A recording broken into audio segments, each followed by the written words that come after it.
Было хорошо расти в Советском Союзе.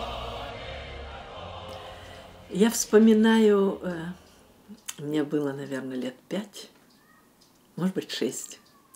Мама купила радио.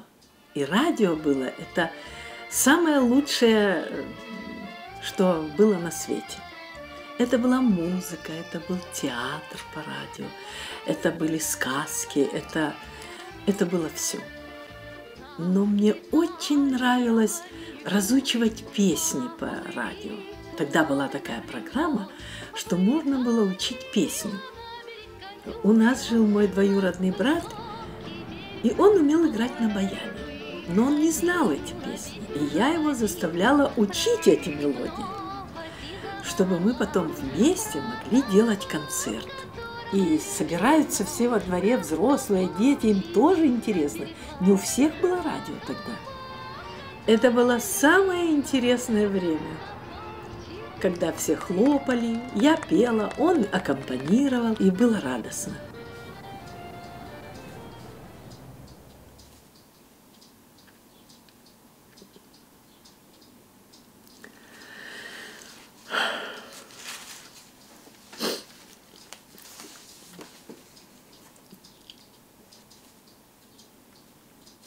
Когда я была ребенком, тогда самый приоритетный класс в стране – это были дети. Идеология была. Воспитывали патриотизм у детей с 1 класса.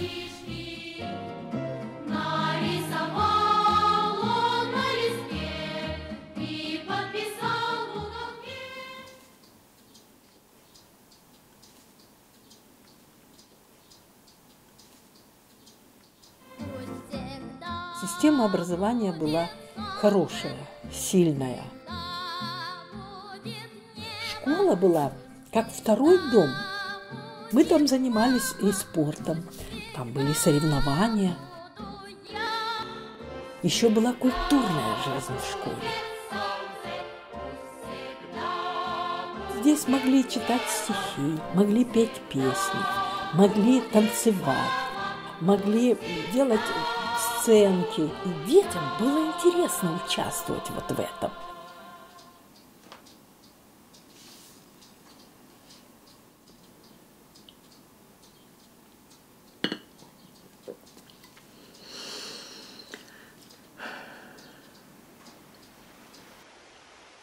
Конечно, много уделялось вопросу патриотизма.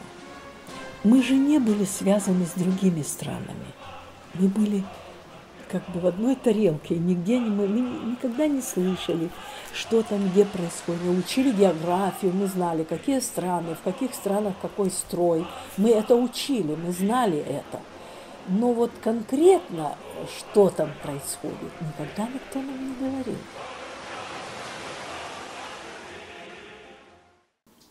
И в школе у нас никогда не было моббинга. Никогда. Были дети разных национальностей. И были учителя разных национальностей. Были и евреи, были и русские, и украинцы, и татары, и караимы.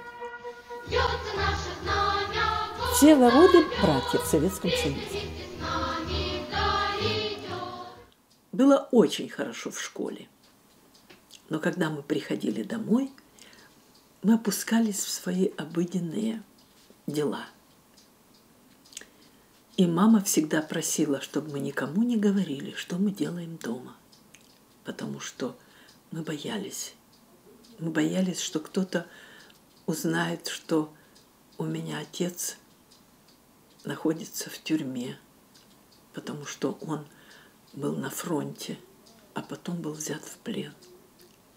А после этого, после освобождения, его отправили за Уральские горы в специальный лагерь для политических осужденных.